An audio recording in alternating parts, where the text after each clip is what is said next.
안녕하십니까. 심리다 LBC 소장 임철웅입니다. 66화에서 영식씨가 왜 울었나 그 장면에 대해서 좀 파보려고 해요. 이 두 사람이 어떤 면에서는 굉장히 잘 맞는 것처럼 보이죠. 영숙씨와 영식씨가. 근데 이제 이거를 여러 가지 필터로 해석을 할 수가 있을 것 같은데 그 중에 하나가 애착이거든요. 애착은 우리가 어렸을 때 주 양육자와 어떤 관계를 맺는가 이거에 따라서 우리의 애착 유형이 결정돼요. 어려운 얘기 아니니까 잠깐만 들어보세요. 근데 이제 그냥 가장 안정적인 애착이 있겠죠? 가장 안정적인 애착은 뭐예요? 주 양육자 옆에 있으면은 주변에 재밌는 게 있구나 놀고 안정감을 갖고. 근데 갑자기 다른 사람이 왔어. 주 양육자가 없어졌어. 그러면 불안하겠지. 긴장하고. 그러다가 다시 주 양육자가 왔어. 그러면 조금 서운한 마음 잠깐 울어도 다시 주 양육자 오면 뭐 반갑게 맞이하는. 이게 이제 안정적인 애착을 형성한 아기들의 모습이란 말이죠. 이게 이 첫 실험을 했던 하여튼 옛날에는 한 60%였어요. 100명 중에 60명 정도는 이런 안정적인 애착을 가지고 있었다는 거예요. 아니 내가 강의 때 이거 다시 말할 거긴 한데. 근데 이걸 왜 얘기하냐면 이게 시간이 지날수록 더 줄고 있다는 거지. 2010 몇 년에 했던 것만 해도 우리나라도 아니에요. 50%가 안 됐어요. 40% 후반 이 정도밖에 안 되는 거예요. 근데 이거의 원인이 약간 물질주의가 우선되는, 그리고 약간 부모가 자기 애가 강한 부모, 이런 경우에 약간 그 아이들이 이 안정적인 애착을 못 갖는 경우가 많다는 거죠. 그러면 지금 현재 우리나라에서 이런 안정적인 애착을 가지고 있을 확률이 일단 절반보다는 더 적을 거예요. 아마 30에서 40% 사이일 거야. 많이 쳐줘도. 그렇기 때문에 지금 내가 이 애착 4가지 중에 안정적인 애착은 제외하고 나머지 3가지 애착 유형이 실은 인간관계를 맺는 데 있어서 단점이 존재하거든요. 이겨내야 될 부분이 존재한다고요. 그러니까 이 불안애착, 회피애착, 혼란애착, 나머지가 이 애착들인데, 이런 애착이 있다고 해서 실은 굉장히 그 특수한 아웃라이어가 아니라는 거지. 특수한 그 소수의 이야기, 아니면 뭔가 질병을 가진 사람들의 이야기가 아니라는 걸 먼저 좀 말씀드리려고 이 얘기를 하는 거예요. 안정애착을 가진 사람이 전체의 30% 정도일 거라는 거예요. 지금 현재는. 물론 이거는 뭐 다시 실험을 해봐야겠지만 많이 잡아야 40%라는 거죠. 그러면 안정애착과 안정애착이 만날 확률은 몇 프로겠어? 0.4 곱하기 0.4니까 4, 4, 16이니까 0.16이에요. 전체의 16%밖에 안 돼. 커플들 중에 안정애착끼리 만나서 그래 안정적인 연애를 할 가능성은 16%밖에 안 되는 거예요. 40%로 잡아줘도. 근데 우리 지금 현 시대의 우리처럼 이렇게 물질이 우선되는 이 시대에 살고 있는 우리 세대의 애착은 실은 안정애착이 아닐 가능성이 되게 높죠. 그래서 왜 이렇게 밑밥을 까는 이유는, 오늘 이 두 사람의 이야기를 이 애착, 불안애착과 회피애착을 가지고 조금 보려고 해요. 이런 성향은 그러니까 대다수가 있는 거죠. 절반보다 더 많은 사람이 가진 실은 문제라면 문제일 수 있는 거죠. 근데 이게 질병이 아니니까, 문제라는 거는 언제든지 해결할 수 있는 게 문제니까 그거를 이거를 나쁘게 해석하지 말고, 실은 제가 이제 이 애착 프리즘으로 보면 나는 솔로도 그렇고 환승연애도 그렇고 이런 관찰 예능에서 이렇게 대비시켜서 해석할 수 있는 예가 진짜 많아요. 그거를 제가 지금 어느 면에서 보냐면, 먼저 나머지 그러면 3개 문제가 있는 애착, 마지막에 이 3가지 애착은 불안, 회피, 혼란인데, 혼란은 오늘은 제외시키고 얘기를 할게요. 이 혼란은 실제로 처음에 발견된 것도 아니야. 원래는 이 불안과 회피 이 2가지만 있었거든요. 근데 이게 지금 누가 이것을 원할지 한번 생각해 보세요. 불안한 애착을 가진 사람은 이 사람과 사귀려면 어떻게 해야 되냐면, 일정한 사랑을 보여줘야 돼요. 왜냐면 이 사람은 항상 불안해하니까. 그러면 내가 불안 애착이기 때문에 나는 항상 불안해. 상대가 일정한 사랑을 보여주지 않으면 나는 너무 힘들어. 그래서 오히려 회피형 애착인 사람에게 더 호감을 느껴요. 이게 참 아이러니한 부분인데, 회피형 애착을 가지는 사람들은, 이게 물론 회피하는 성향이 있지. 일단 회피형 애착인 사람은 타인에 대한 신뢰가 없거든요. 그래서 뭔가 내가 거절당하는 거, 이제 그런 게 두려우니까 혼자서 잘하고, 그 자신감 넘치는 모습, 그리고 내가 멘탈이 흔들릴 만한 일에는 아예 발을 디디질 않는 그런 성향이 있거든요. 이게 굉장히 자신감 넘쳐 보여요. 그럴 수가 있어. 무조건 다 자신감 넘쳐 보인다는 게 아니고요. 그래서 오히려 이렇게 자신감 넘쳐 보이고 스트레스에서 잘 빠져나오는 것처럼 보여버리는 거예요. 그래서 이런 모습 때문에 불안형 애착이 봤을 때는 굉장히 어떻게 보면 나에게 너무나 잘해주고 너무 멋있는 것처럼 보이는 경우가 있어요. 그러니까 회피형 애착은 자기의 어떻게 보면 이상적인 자기의 모습을 꾸미는 경우가 있죠. 실제 자기 모습에서 도망가 있는 거지. 그래서 불안형 애착인 사람은 현실적으로 장단점을 갖춘 사람, 내가 이 사람을 괴롭게 했을 때 그 사람은 언제든 떠날 수 있다, 이게 실은 보통의 인간관계란 말이죠. 이거를 인정하지 못합니다. 그거 자체가 너무 불안해. 내가 어떻게 하든 상대는 내 곁에 머물러야 된다고 생각을 하거든요. 그런데 그런 사람은 실제하지 않아요. 그걸 연기하고 있는 사람이 존재하겠지. 그걸 누가 연기하겠어요? 솔직하지 않은 바람둥이, 뭔가 목적이 있어서 이 사람을 꼬시기 위해서 노력하고 있는 사람이거나 아니면 자기 자신에게서 도망쳐 나온, 그래서 무언가 자기가 꿈꾸는 이상향을 연기하고 있는 이런 사람들은 어떤 특징이 있냐? 이 두 번째가 실은 회피형 애착을 가진 사람들의 특징 중에 하나인데, 사람이랑 진짜로 진실되게 가까워지는 걸 힘들어합니다. 왜냐면 누구랑 진실되게 가까워지면 나 자신을 들키는 것 같거든요. 그래서 처음에는 사람이랑 쉽게 친해지고 자신감 넘쳐 보이고 그리고 굉장히 독립적인 사람처럼 보이지만 알고 보면 친구가 별로 없어. 이 사람이 속마음을 털어놓을 사람이 별로 없어. 그리고 이렇게 안정적이지 않은 애착을 가진 사람들이 소유욕에 강한 경향이 있다는 연구가 있어요. 자세한 이론은 나중에 제가 하여튼 이번 주 아니면 다음 주 내로 애착 관련돼서 이 심리 강좌를 몇 개 올려드릴 테니까 그때 한번 더 자세히 보시기로 하고. 그리고 또 하나, 영식 씨가 이 회피형 애착일 가능성이 있겠다라고 제가 조금 생각을 하는 이유가, 원래 전 아내와 대화가 잘 안 됐다고 했어요. 그런데 지금 이제 노력해서 되는 거죠. 근데 지금 노력해서 되는 게, 물론 이런 불안정 애착을 가진 사람들, 저도 불안정 애착을 가진 면이 있어요. 대부분 있어. 절반보다 더 많은 수가 이걸 가지고 있거든요. 그래서 그 결핍과 항상 우리는 투쟁하면서 사는 거야. 그 결핍을 이겨내고 그 결핍이 다른 사람에게 전파되지 않도록 하고 그 결핍이 나를 갉아먹지 않도록 하려고 애를 쓰는 거죠. 영식 씨도 아마 그런 면에서 굉장히 노력하고 자기 자신을 좀 더 멋진 사람으로, 자기가 부족했던 그런 부분들을 이겨내고 멋진 사람을 추구하고 살고 있는 거예요. 그게 우아하게 살고 싶다는 영식 씨의 바람이겠죠. 근데 생각해보면 영식 씨는 항상 뭔가 계산적이지 않은 사람을 아기 같다, 뭔가 손해보는 사람, 바보 같다 이렇게 평가를 하지만 이번 회차를 보고 조금 다르게 보이기 시작했어요. 어떤 면에서는 영식 씨가 더 계산적이지 못하고 순수하고 감정적으로 나를 채워주는 사람을 원하기 때문에 이 마음을 이겨내고 계산하고 더 이렇게 실리를 추구하는, 그게 어른이다라는 생각을 하면서 자기의 본성을 억누르고 있었다는 느낌이 들어요. 영식 씨의 본성은 굉장히 사랑받고 싶은 사람, 관심받고 싶은 사람이죠. 물론 지금도 그런 마음이 있어. 그걸 표현하죠. 근데 이거는 어른스럽지 못한 거야. 나는 어른스럽게 계산하고 실리를 추구하는. 그런데 실제로 영식 씨 보면 어때요? 우리가 봤을 때 그렇게 계산적인 사람 아니거든요. 계산적인 것처럼 보이려고 애를 쓰는 것처럼 보여도 실제로 계산적인 사람이라면 저렇게 눈에 드러나게 무언가 행보를 정하지 않았을 거예요. 아니면 옥순 씨한테 처음부터 올인했거나, 옥순 씨한테 올인한 건 한 거지. 그런데 여러 가지 행보들이 굉장히 나는 계산적이고 여러 가지 가능성을 타진하면서 최적의 루트를 간다, 그렇게 스스로는 생각하겠지만 실제로는 옥순 씨와 어떻게 보면 케미가 잘 맞아서 결론이 그래도 잘 나오고 있는 거지, 실제로는 득보다 실이 많았을 행동이라고요. 물론 그거는 뭐 제 혼자 생각이에요. 뇌피셜이지 그냥. 그러니까 생각보다 영식 씨는 훨씬 순수하고 결핍 때문에 굉장히 허우적대고 있었던, 그렇게 노력을 했던 그런 소년이었겠구나. 결핍에 짓눌리는 사람도 있어요. 결핍에 허우적댔다는 건 욕이 아니야. 그거를 이겨내기 위해서 노력했다는 좋은 뜻이에요. 이런 걸 하나하나 설명을 해주고 있어. 이게 좋은 뜻입니다. 이게 나쁜 뜻입니다. 어쨌건 안쓰러운 면이 있는 거죠. 그래서 영식 씨가 어머니한테 안아달라는 표현을 쓴단 말이죠. 안아달라고 했다, 뭐 나한테 관심을 주지 않았던 어머니. 실제로 어머니가 그랬지 않았을지도 모르죠. 그런데 영식 씨는 그렇게 기억을 하고 있어요. 왜? 그게 마음의 상처로 남아있으니까. 근데 그렇게 마음의 상처로 남아있는 사람이 감정의 결핍이 없을까? 애착이 안정적으로 형성됐을까? 아니겠죠? 그러면 어느 쪽으로 이 사람은 결핍이 있을 것이고 그것을 어떤 방식으로 이겨내오고 있는가 로 흘러가는 거예요. 그래서 어쨌건 긍정적으로 이겨내고 있는 것 같아요. 어쨌건 영식 씨는 뭐 자기 자신은 이렇게 걸러내야 될 사람 이렇게 얘기했지만 어떤 면에서는 영식 씨는 무해한 사람이죠. 무해해. 왜냐면 영식 씨를 보고 뭔가 나와 결이 안 맞다를 한눈에 판단할 수 있거든요. 그런 부분을 상대에 맞춰서 꾸미지 않아.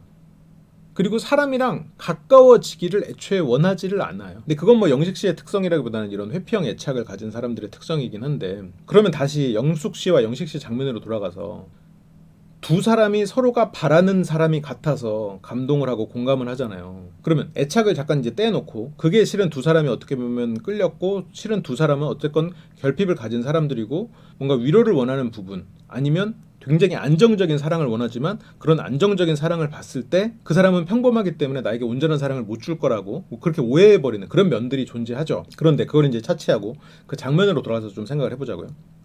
이 두 사람은 바라는 사람이 같아 보여요. 그런데 바라는 사람에 대한 가치관이 같으면 이 두 사람은 서로를 원할까? 그게 아니란 말이죠. 안정적으로 애착이 형성된 사람은 상대를 그냥 온전히 보기 때문에, 상대의 단점 장점을 그대로 다 수용하기 때문에 그러니까 내가 잘못하면 이 사람이 날 떠날 수도 있는 게 평범한 사람이란 말이죠. 그럴 수도 있어. 그래, 나도 잘해야지. 아니면 반대로 내가 그냥 나의 모습을 그대로 드러내도 돼. 그런데 지금 영숙 씨 쪽은 상대가 내가 어떤 모습을 보이더라도 상대는 내 곁에 있어야 되는 그걸 원하고, 영식 씨는 자기를 온전히 드러내면 상대가 떠날 거라고 생각하는 사람이에요. 그러니까 영숙 씨는 내가 바라는 사람이 평범하지 않은 사람이고, 영식 씨는 내가 보여주고 싶은 모습과 나의 본질이 거기서 약간 갭이 있는 부분이 있어요. 그러면 이 두 사람이 바라는 사람은, 영숙 씨는 내가 어떤 모습을 보여도 날 떠나지 않을 사람, 영식 씨는 내가 어떤 모습을 보여도 될 것처럼 나를 드러내도 되는 사람. 두 사람이 추구하는 상대는 비슷해 보여요. 그런데 추구하는 사람이 비슷하다고 해서 상대가 추구하는 사람인 건 아니지. 그래서 이 두 사람은 이성적으로 호감을 가지긴 좀 어려워요. 그러니까 영숙 씨는 가질 수 있어도 영식 씨는 지금은 아니야. 만약 이 두 사람이 굉장히 오랜 시간 다시 보고 이러다 보면 모르죠. 어떻게 될지 모르지. 근데 이 솔로 나라에서는 가능성이 없어요. 이 상황을 무슨 장면이랑 치환해서 봐야 되냐면, 이거는 뭐 수련회 갔다 오신 분들은 알 거예요. 남자들은 군대에서 훈련소 갔다 오면 알아. 엄청 힘들게 훈련을 받고 마지막에 조교가 누워가지고 쉬면서 하늘 보면서 부모님을 부르라고 그래. 그러면 다들 운단 말이야. 그 수련회 갔다 와서 울고 막 엄마 생각하면서 울면서 집에 와. 그 다음에 누구 만나러 가? 친구 만나서 게임하러 가거나 아니면 애인 만나러 가잖아요. 아니면 그 날은 좀 잘할지도 모르지. 그렇게 힘들게 군대에서 엄마 생각하고 아버지 생각하고 그러다가 휴가 나와서 누구 만나요? 애인 만나러 가잖아. 그게 내가 아무리 나를 위로해주고 나를 어루만져준 사람이어도 나의 이성적 호감은 부모를 향하는 건 아니거든. 방금 그 수련회나 군대를 갔다 온 사례가, 예를 들어서 뭐 3, 40대 나이가 든 상태에서 그렇게 갔으면, 갔다 오면은 아 그렇지 나도 부모가 돼본 입장이거나, 아니면 이제 그런데 그렇게 힘들고 다시 뭔가 부모님 생각이 났고 울었고 그러면은 어머니와 시간을 더 많이 보냈겠죠. 아버지와 시간을 보내거나. 그런데 아직 10대거나 이렇게 어린 친구들은 갔다 오면 뭐 잠깐 그날 하루는 좀 부모한테 잘했어도 또 놀고 싶고 또 애인도 보고 싶고 이러죠. 그게 옥순 씨 자리로 간 영식 씨의 태도거든요. 근데 이런 걸 보면 영식 씨가 왜 울었는지도 실은 유추할 수가 있어요. 영식 씨가 그러거든요. 외모에 집중돼 있고 뭔가 내가 이 사람을 맞추기 위해서 애걸복걸해야 되고 그런 관계를 원하지 않아. 지금은 좀 더 성숙이 됐어. 이 말은 과거에 내가 그런 행동을 해서 나는 상처받았다는 얘기예요. 그러니까 내가 이 사람 외모에 꽂혔어요. 그래서 이 사람과 관계를 맺고 싶어. 그런데 내가 노력을 하고 그래도 이 사람은 나를 보지 않거나 다른 사람을 만나거나 나의 사랑을 무시하거나, 어쨌건 그건 모르죠. 지금 좀 더 성숙이 됐다는 얘기는 결국 과거에 내가 겪었던 일이라는 거예요. 과거에 성숙하지 않았잖아요. 그래서 영식 씨는 지금 스스로가 성숙됐고 대화에 있어서도 많이 잘하게 됐다라고 지금 자신을 하고 있잖아요. 물론 그게 사실일 수도 있고, 그러니까 내가 이혼했던 그 시점, 그리고 이혼하고 나서 영식 씨 표현대로 퀄리티가 낮은 사람들을 만나면서 받았던 상처들, 이런 것들 과정, 결혼하기 전에 연애도 그런 비슷한 면이 있었을 거예요. 이 과정 속에서 영식 씨는 외모를 우선적으로 받고 그 사람의 마음을 얻기 위해서 애걸복걸하면서 상처를 계속 받았던 그 사람의 외면을 계속 겪었겠죠. 이거는 불안정 애착을 더 강화시키는 행동이었죠. 안정적이지 않은. 불안정 애착에 이런 불안 애착이나 이런 회피 애착이 있거든요. 그래서 영식 씨가 가지는 그런 오히려 결핍은 더 커졌겠지. 이런 애정에 대한 갈구. 그러다 보니까 더 자기 자신을 자기가 생각하는 멋진 사람으로 표현해야 했고, 자기의 그런 어떻게 보면 감성적이고 그런 어린, 그러니까 나쁜 표현의 어린이 아니라 그런 감성이 좀 충만한, 사랑받고 싶은 그런 실제의 영식 씨는 계속해서 외면당했지. 그리고 영식 씨는 우아함이라는 표현으로 조금 더 세련되고, 그리고 자신감 넘치고, 그리고 항상 여유롭고 계산적이고 손해보지 않는, 그래서 상처받지 않을 수 있는 얘를 외면함으로써 이제 그렇게 자기 자신을 만들어 온 게 아닌가 싶은 생각이 들어요. 그래서 여기서 온 이유는 그 외면받았던 영식 씨 마음속에 그런 사랑을 갈구하는 소년의 울음이 아닌가 싶은 생각이 들어요. 그래서 지금 영식 씨는 좀 더 성숙이 됐다라고 말을 하지만, 성숙이라기보다는 오히려 그런 감정을 갈구하는 자신의 마음을 외면한 게 아닌가 싶은 생각이 들거든요. 그러니까 그건 외면하고 대화나 이런 쪽의 스킬은 키운 건 맞지만 자기가 추구하는 자기의 모습이었고, 근데 그 추구하는 모습이 실제로 자기의 본성이 바라는 모습이었나? 그거에 대해서는 물음표가 있는 거죠. 참 재밌는 게, 회피형 애착은 자기가 바라는 거를 잘 모르는 경향이 있습니다. 주 양육자가 소통을 거부해서 생기는 게 회피형 애착이란 말이에요. 그러면 내가 뭘 해도 반응을 안 해. 그럼 자꾸 뭘 자기를 증명하고 싶어진다고요. 나를 증명하는 게 중요하지 내가 어떤 사람인가 아는 건 중요하지 않게 돼. 그리고 어떠한 이런 문제에 있어서 도망가게 되죠. 근데 이거를 뭉뚱그려서 어떤 특성으로 보기에는 너무나 많은 사람들이 갖고 있는 성향이에요. 그래서 이 안에서도 베리에이션이 너무 넓어. 그래서 이걸로 영식씨의 모든 걸 해석할 수 있다. 그건 절대 아니에요. 예를 들어서 이건 거의 혈액형 수준이잖아요. 4개밖에 안 되는데. 그러니까 이걸로 모든 걸 보려고 하진 않는데 이걸 토대로 파악할 수 있는 부분이 좀 존재하지 않았나 싶어서 좀 갖고 왔어요. 그래서 지금 이 상황에서 영식 씨가 영숙 씨와의 자리에서 눈물을 흘리고 감동을 받고 이랬던 거는 실은 영식 씨가 원하는 모습이 아니에요. 물론 영식 씨는 이때 어떤 해소를 느꼈을 거예요. 마음이 확 약간 그런 일종의 카타르시스를 느꼈을 수도 있죠. 그리고 영식 씨가 봤을 때 영숙 씨가 되게 좋은 사람인 것도 사실일 거예요. 왜냐면 영숙 씨처럼 저렇게 어떤 상황에서도 나를 지지해줄, 아무리 싸워도 실망시키지 않을 수 있는 그런 사람을 바라는 건 사실이란 말이에요. 실은 서로가 바라는 사람이 같아. 근데 그게 어쨌건 인터랙션이란 말이죠. 사람 관계는. 내가 그 사람을 바랬는데 못 얻었다는 건 내가 그런 사람의 모습을 유지할 수 있도록 내가 지금까지 노력해오지 못했다는 얘기도 있단 말이에요. 그러니까 이 두 사람은 실은 평범한 사람을 만나서 그 사람이 평범한 모습을 유지할 수 있게 노력해야 되는 게 실은 그게 보통의 안정적인 사람들의 연애인데 이 두 분은 조금 다른 방식으로 생각하고 있는 건 사실이죠. 그런 부분에서 가치관은 맞는 면이 있지. 기본적으로 영식 씨는 타인을 그렇게 편하게 생각하지 못하거든요. 근데 영숙 씨의 저런 면, 나와 닮은 그런 부분들을 봤을 때 내 내면을 다시 들여다보고 그래서 과거에 내가 외모를 밝혔어요. 근데 지금은 성숙해서 내가 애걸복걸하지 않아요. 그러니까 지금 영식 씨의 성숙의 모습은 마음이 통하고 지금은 대화가 편한 게 중요한 거야 라고 말을 하지만 과거의 외모 때문에 그렇게 애걸복걸했던 그런 것들을 완전히 내려놓았냐? 그랬을 수 있을까? 아닐 가능성이 있겠죠. 왜냐면 그동안 발해오던 걸 어떻게 한 번에 없애겠어요. 그러니까 과거의 영식 씨의 연애는 외모에 꽂혀서 내가 너무 많은 걸 해줬고 헌신을 했는데 그걸 보답받지 못한. 이건 부모와도 비슷했겠죠. 아까 이제 영식 씨가 말을 한 것처럼 감정 표현이 나에게 없었고 나는 한 번만 안아달라고 했다. 그리고 성인이 돼서는 그 사람에게 무언가 내 거를 퍼주면서 아니면 뭔가를 쓰면서 마음을 퍼줬든 돈을 퍼줬든 어쨌건 무언가를 내가 희생을 하면서 했어도 이 사람은 나를 안아주지 않았다. 그게 연장이 되고 있는 거죠. 여기에서 또 하나를 유추를 해보자면 자꾸 유추하지 말라는데 그냥 제 생각이에요. 이게 아닐 가능성이 더 크지. 근데 제가 예전에 영식 씨의 전 아내분께서 왜 영식 씨를 여기 출연시키려고 했는가 그거에 대해서 한번 유추를 했었거든요. 근데 이건 제가 얼마 전에 탁형 방송에 가서도 얘기를 했어요. 그때 제가 이제 어떤 걸 최근에 그걸 깨달았다고 말을 했냐면 영식 씨가 이혼하고 나서 퀄리티가 안 좋은 여성들을 만났다는 표현을 쓰거든요. 그게 어떤 여성인가는 둘째 치고 전 아내 입장에서는 내 딸의 어머니가 될 대상으로 영식 씨가 사람을 만나고 있지는 않는구나라는 판단을 했을 수도 있을 것 같아요. 검증되지 않은 사람, 그리고 어머니가 될 준비가 안 돼 있는 사람, 될 의지가 전혀 없는, 그럴 가능성이 없는 사람들을 영식 씨가 만나오고 있으니 전 아내 입장에서는 그러지 말고 우리 아이도 있으니 이제 너도 행복한 가정을 꾸릴 수 있는 그런 대상을 만날 수 있어야 되지 않겠냐. 좀 검증된 사람을 만나야 되지 않겠냐.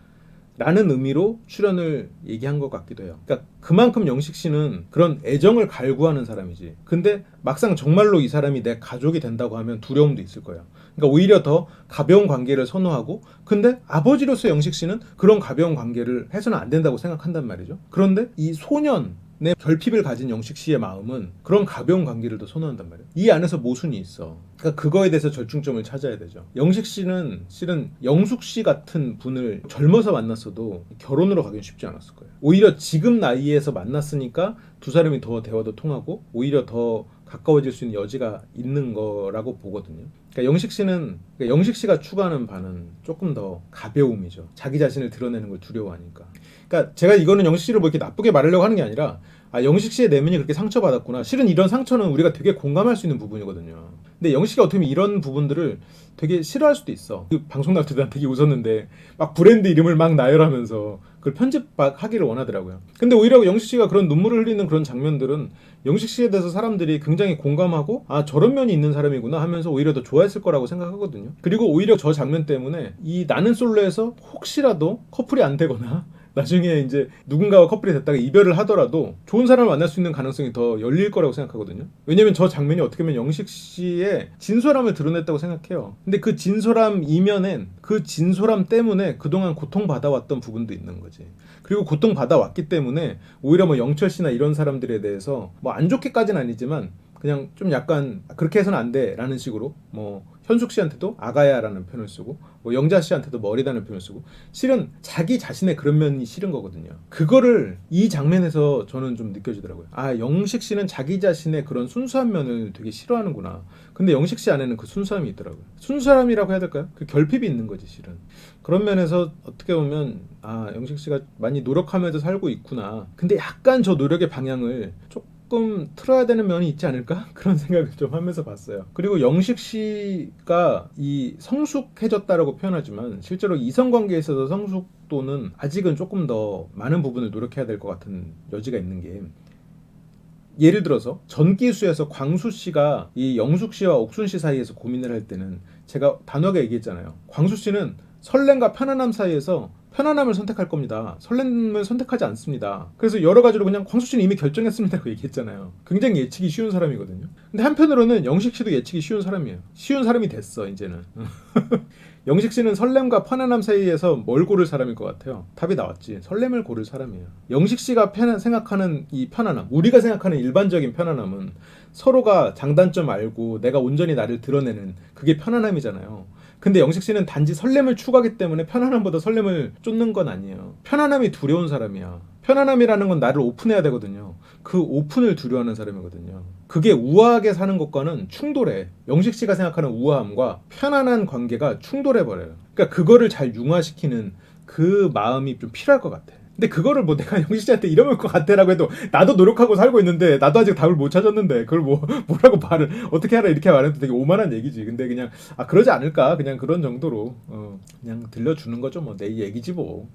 근데 이거는 비단 영식 씨만의 문제는 아니에요. 정말로 이 회피형 애착만 따져도 20-30%는 될 거예요. 굉장히 높은 비율이죠. 영식 씨가 생각했을 때 이 편안함은 두려움이에요. 그래서 결국 설렘을 선택할 거고 그 설렘에 가까운 사람은 결국 옥순 씨고 옥순 씨밖에 없어요. 그래서 영식 씨와 옥순 씨 사이는 둘 사이에서 어떤 풍파가 일어도 실은 결과적으로 이 나는 솔로의 결말은 두 사람일 거예요. 근데 이 두 사람의 관계가 그러면 계속 잘 행복하게 이어질 거냐? 그건 모르죠. 영식 씨가 약간 사람과 가까워질 때 그거 자체를 두려워하기 때문에 그 과정에서 그런 영식 씨의 어떻게 보면 약한 부분을 옥순 씨가 이렇게 잘 도닥이면서 넘어가 줄 수 있겠느냐. 옥순 씨가 봤을 땐 되게 쿨하고 그런 남자다운 사람이었는데 뭐야 아니었잖아 이렇게 하고 실망하고 깨질 거냐. 그건 뭐 모르죠. 근데 어쨌든 그런 고비가 한 번은 두 사람은 이겨내야 되지 않겠나 만약 이어지려면. 근데 어쨌건 이 나는 솔로 안에서는 영식 씨가 그런 모습을 옥순 씨에게 드러낼 것 같진 않아요. 영식 씨는 어떻게 보면 굉장히 노력해온 사람이거든요. 이게 어설프게 자기를 포장하고 그런 사람이 아니야. 정말로 자기가 추구하는 바가 있고 그걸 위해서 노력했어. 근데 물론 그 노력의 방향이 이게 완전히 옳은 방향이냐? 라고 물어보면 그것보다는 조금 더 좋은 방향이 있었을 것 같은데 라는 느낌은 들지만 어쨌건 영식 씨는 자기가 스스로 답을 찾고 내 결핍을 이겨내기 위해서 노력한 사람인 건 맞는 것 같아요. 특히나 그 이혼하고 나서 지금까지의 과정에서는 그러니까 대화를 잘하려고 했었고 이제 그런 것들. 근데 그 대화를 잘하는 게 이 사람과의 갈등을 푸는 것 때문에 대화를 못해서 이혼했지만 갈등 과정이 없으니 그냥 다른 뭐 이렇게 새로운 이성 이런 사람과 대화하는 그런 거를 잘하게 되는 어쨌든 이것도 뭐 방향은 틀리지만 노력한 건 사실이니까 그런 노력을 해온 사람이니 뭐 그거에 관련해서도 노력을 앞으로 하겠죠. 근데 어쨌든 나는 솔로에서 이 사람이 그동안 노력해온 게 있기 때문에 그런 단점을 옥순 씨에게 드러낼 사람은 아닐 것 같아요. 그 정도로 얄팍한 사람은 아니고 그러다 보니까 여기에서는 옥순 씨와 무난하게 그냥 결과가 잘 끝날 것 같다가 일단 제 예상이에요. 오히려 지금 이것도 제가 탁형님 방송에서 한번 살짝 얘기했던 건데 쉽게 커플 몇 커플 예상하느냐고 물어보더라고요. 그래서 제가 세 커플 얘기했거든요. 한 커플은 옥순 영식 한 커플 그리고 영철 현숙 두 커플 나머지 한 커플은 영자 씨가 누군가 새로운 사람과 관계가 이어질 경우 영자 씨도 커플이 될 수 있다고 했어요. 광수 씨더라고요 보니까. 그렇게 해서 세 커플이 나올 것 같아요. 광수 씨와 영자 씨의 관계는 상당히 가능성이 높아 보여요. 남은 시간이 짧지만 두 사람은 잘 맞는 부분이 있을 것 같거든요. 어쨌건 그 뭐 나중에 그 장면을 가지고 얘기하기로 하고 오늘 영식 씨에 대한 얘기를 조금 나눠봤습니다. 66화에 나온 영식 씨의 장면에 영식 씨의 눈물의 의미는 뭐였을까? 라는 걸 주제로 한번 얘기를 해봤고 그럼 또 다음 시간에 더 재밌는 얘기로 돌아오도록 하겠습니다. 시청해주셔서 감사합니다.